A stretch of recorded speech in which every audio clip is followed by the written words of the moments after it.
Cheikh Cissé la bu cabinet Grand Thornton. asalaamaaleykum wa rahmatullah. Projet bi ñu indi fii tey Thiès projet la boo xamante ne que gouvernement du Sénégal moo ko taxawal. Structure bu ñuy wax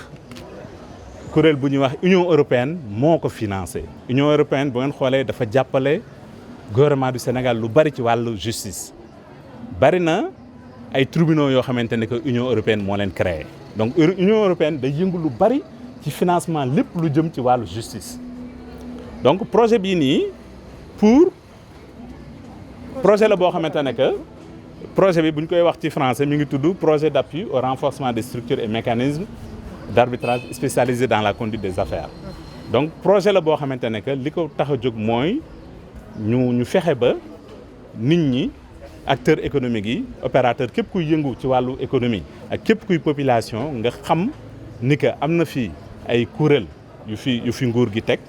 yoo xamante ne que seen bébét du lenn lu dul saafara ay jafe-jafe ci diggante ay opérateurs wala ci diggante population yi loolu moo ko tax a jóg. Donc projet la boo xamante ne que cabinet bu ñuy wax cabinet Grand Thornton moom moo koy jëmal. léegi dafa am ñaari pàcc ci projet bi benn bi mooy dañu waroon saytu kuréel yi ñu fi teg pour xam lan mooy seen force seen faiblesse lan mooy seen doole lan mooy seen i tolof pour ñu mën leen a wutal ay saafara seen jafe-jafe yooyu pour que ñoom ñu mën a seen liggéey gën a mën a ñoŋ. Donc deuxième partie bi mooy ñu wër ci Sénégal parce que Union européenne dafa xam ni que ci biir Sénégal parce que Sénégal du Dakar kese donc ci biir Sénégal bari na ñoo xamante ne que kuréel yii ñu fi teg pour saafara seen i jafe-jafe ñu ci bari xamuñu ko. Donc beneen pàcc bi ci loolu lay yëngu mooy wër ci biir dëkk yi goxaan yi pour waxtaan ak population yi dajale leen acteurs économiques yi ñëpp ñu dajale leen ñu nekk ci secteur informel wala ñu bañ faa nekk ñu structuré wu ñoom ñëpp ñu dajale leen xamal leen jumtukaay yi existé wax leen tamit nan la ñuy def fan la ñuy jaar ba mën a am accès ci jumtukaay yooyu. Parce que bu ngeen xoolee moom la présentateurs yi di def ñu nekk ci biir salle bi waa maison de justice waa observatoire ñoom ñëpp dañuy joxe sax ay fiches yoo xamante ni ku bëgg a jëflanteeg ñoom dañ lay wax ni que fiche bi wala boo ñu woowee ci numéro vert mën nañoo jëflanteeg yow nga wax ñu lan mooy sa problème ñun ñu fexe nuñ ko saafaraa. Donc projet la boo xamante ne que mooy li ma wax pàcc bii dafa am solo trop parce que mooy ñu xamal population yi ni que lii jumtukaay yi existé na nan tamit lañ koy jëfandikoo moo tax ba léegi dañoo fii Thiès moom la ñuy xaw a mujjee mooy avant dernière étape bi avant ñuy jeexale Dakar mais dem nañ Ziguinchor dem nañ Saint-Louis dem nañ Kaolack dem nañ Tambacounda wër nañ région yëpp avant ñuy egg si Thiès parce que Thiès daanaka Dakar la ñuy jeexalee. waaw parce que fi nekk nii moom laa wax léegi ci nasaraan dama leen ne population mën nañu wax ni que ñu ci bari xam nañ ko mais ñu ci bari tamit lépp ci ñoom sax xamuñu ko parce que boo xoolee maison de justice yi ñi fa dem depuis 2006 ba 2021 ëpp nañ million ci doomu aadama yoo xam ne dem nañ fa nag ak soxla bu leen fa mënti yëkkati mën naa am ñii dañu bëgg ay leerlu ñii dañu bëgg ku leen bindal dara ñii dañu bëgg fayeeku seeni bor ñii dañu am jafe-jafe ci seen digganteeg locataire ak bailleuram ki ko loué ak ki ñu loué. Donc bu dee observatoire de la qualité des services financiers chaque jour tamit bés bu set nit ñi danañ leen saisir soit ci seen numéro vert wala ci seen fiche yi ñuy joxe pour jafe-jafe yi ñu am te ci seen digganteeg banque yi wala seen digganteeg assurance. Parce que nit mën na am assurance def accident am problème assurance di ci topp mënu ko fay bu demee observatoire sur la qualité des services financiers ñooñu mënuñ ko dimbali ba indemnisation mu mën ci jot. Mën na am ci banque bi mu am fa problème bu ndaw. moo xam dugal nañ fa ci comptam loo xam ne waruñu ko fa dugal wala fayoon na bor mënatu koo fay yooyu yëpp bu demee ci observatoire ñoom seen xam-xam màcc na jëm ci parce que dañu lëkkaloo ak banques yi dafa am charte bu ñu signé ak banques yi boo xamante ne ñoom mën nañoo def lu ñuy wax médiation financière mooy ñu waxtaan fexe wut saafara ci jafe-jafe bu jublu ci wàllu koppar. Première pàcc bi ma leen doon wax ni leen li ko taxoon a jóg première pàccu projet bi mooy ñu saytu kuréel yooyu nga xam ne dañ leen fi teg. pour xool seeni jafe-jafe mais façon jafe-jafe yi bari woon na mën nañ ci lim jafe-jafe ci wàllu nit ci wàllu ressource parce que da ngay gis kuréel boo xam ne teg nañ ko waaye amul nit ñu doy yu ko mën a doxal xam nga loolu déjà jafe-jafe la ñenn ñi amuñu moyen matériel c'est-à-dire amuñu ay jumtukaay pour dugg ci région yi amuñu ay oto amuñu local amuñu bureau amuñu yenn kii yi donc loolu tamit beneen jafe-jafe la ñenn ñi problème koppar lañ am parce que tamit mbir boo ci nekkee kuréel boo ko yoree di liggéeyloo ay nit war leen a fay boo amul koppar tamit yenn activité de promotion yi wala pour wasaare ko dana jafe loolu moo tax Union européenne dugal loxom ci mbir mi parce que ñoom appui financier lañ def bailleur lañ boo xamante ne ñoom ñoo financé tournée yi ñuy def nii di wër région yi ñoom ñoo financé loolu parce que xam nañ ni que gouvernement Sénégal mënu ko gouvernement yi bari na ay engagement ñoom ñoo porté wu volontaire non fi nekk nii defe naa ni buñ déglu woon débat yi di ngeen xam ni que ñu ci bari dem nañ ci kuréel yii ma leen limal seen jafe-jafe saafaraw kon ça veut dire que kuréel yi am nañ solo li ci nekk rek mooy ñu bari dañ leen a xamul. Je suis Banda Diop, médiateur des banques, des systèmes financiers décentralisés et de la Poste. Ci banque yi wala mu am problème ci relation commerciale bu mu am ak ay entité au lieu que mu dem tribunal mu mën a ñëw ci organes yi nga xam ne lu mel na observatoire yi nga xam ne am na médiation am na 2 médiateurs kenn ki assurance lay toppatoo kenn ki banque wala mu dem ci juge bi am na tey commission nationale de conciliation médiation wala mu dem en arbitrage carrément wala mu def une négociation commerciale directe yooyu dañu wax ni moom la ñu prévoir parce que dañu gis ne li ëpp ci tolof-tolof yi jarul di dem tribunal par exemple tey bu fekkee da nga dem ci banque yi nga dem ci GAP am problème pour jël xaalis bi nga commandé te xaalis bi ñëwul wala nga dem ci wala nga dem ci banque bi nga jot sa relevé bancaire waaye nga gis ñu def ci ay frais yoo xam ne yow d'accord loo ci wala nga leb xaalis ci banque bi nga dem ba si yàgg nga perte sa liggéey amatoo noo mu def ba mën a fay wala maanaam nga leb pour benn crédit boo xam ne c'est un crédit saisonnier baykat nga nawet bi mi ngi ñëw nga dem jël xaalis pour jënd jiw nga ji ko ba pare ñaanu ma ko yàlla li dal tey Bakel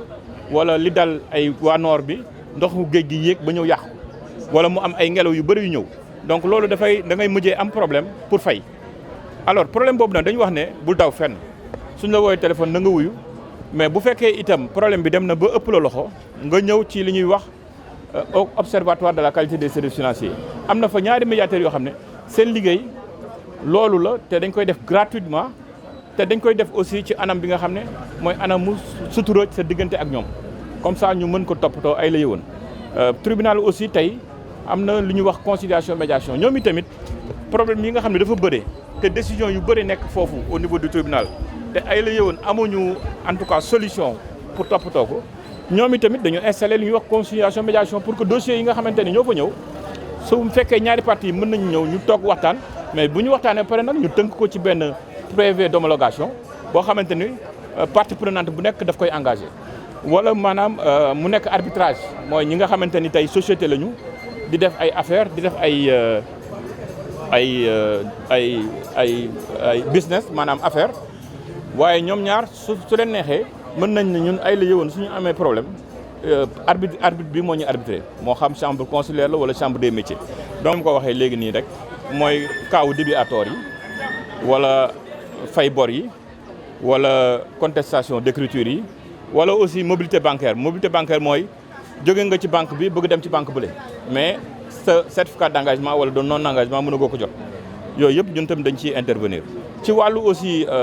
assurance am na lu ñuy wax incendie kër maanaam mën nga assurer sa kër mu lakk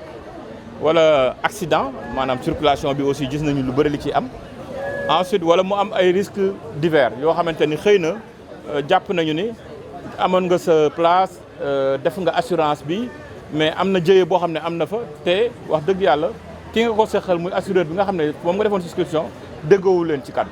donc yooyu yëpp da ngeen di ñëw ci médiateur des assurances bi moom mu mën ko saytu mu mën leen dimbale ci solution. li ñuy leeral rek mooy ñun médiateurs yi duñu ay juge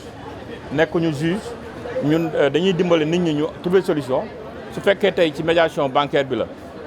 te solution bi ñu trouver dafay tëppoo ak condition bancaire yi nga xamante ni moom la BCEAO édicté su fekkee aussi ci assurance la am na code boo xamante ni mooy code ciment bi loolu ci la ci ñuy tënku pour liggéey.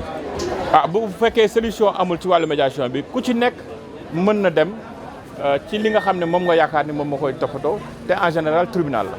bu fekkee mais bëriwul lu ñuy toppatoo ñun médiation te du am solution. Papa Diabel Ndir, je suis président de chambre au tribunal de commerce de Dakar. On est venu à Thiès pour vulgariser le mécanisme dit de la conciliation,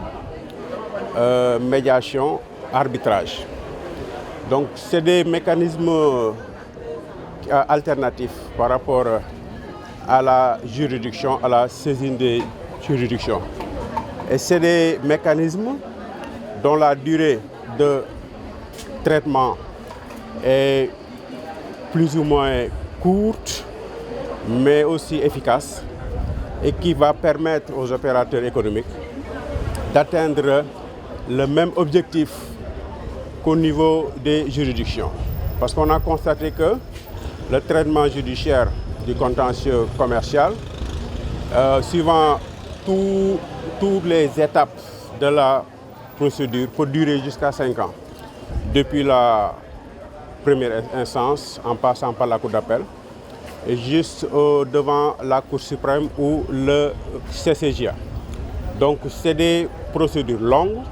et très coûteuses. C'est dans cette optique que des organismes comme l'APIX se sont rendus compte que c'est un peu des obstacles par rapport à l'investissement, ce qui a fait naître la loi instaurant d'abord le tribunal de commerce. Et dans cette même loi, il y a une disposition, l'article 5, qui rend obligatoire la conciliation. Ça veut dire que si une partie saisit le tribunal de commerce, le juge a l'obligation d'abord de passer par la conciliation. Et quand je parle de tribunal de commerce, il faut comprendre qu'à travers tout le pays, au niveau de chaque juridiction, au niveau de chaque tribunal de grande instance, il y a une chambre commerciale. Et cette chambre commerciale applique le même dispositif que le tribunal de commerce.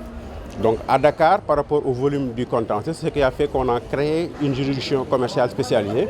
Mais cette même spécialisation existe au niveau des tribunaux de grande instance. À travers le tribunal de commerce, il y a aussi les maisons de justice qui remplissent les mêmes rôles. Il y a aussi l'OQCF, qui est un organisme logé au niveau du ministère des Finances et dont la spécialisation est la médiation financière. Et qui dit médiation financière parle de contentieux bancaires, des contentieux d'assurance et des contentieux aussi dans le monde portuaire. Donc toutes ces catégories de contentieux peuvent être réglés au niveau soit des maisons de justice, soit de l'OQCF, soit au niveau des juridictions commerciales, mais dans la phase contentieuse. Donc c'est l'objectif qui nous anime aujourd'hui. C'est pourquoi on est venu au niveau de la région de Thiès. Ce n'est pas seulement la région de Thiès, mais il y a aussi la région de Diourbel, les autres départements. Donc pour faire ce qu'on appelle une vulgarisation, une information à l'endroit des opérateurs économiques pour qu'ils s'approprient de ces modes alternatifs de règlement des litiges. En effet, c'est pourquoi même on a impliqué les juridictions, parce que l'engorgement du rôle du tribunal est connu de tous, ce qui impacte un peu sur la durée de traitement des dossiers. Et cela fait partie de ce qu'on appelle des process de notation pour voir la compétitivité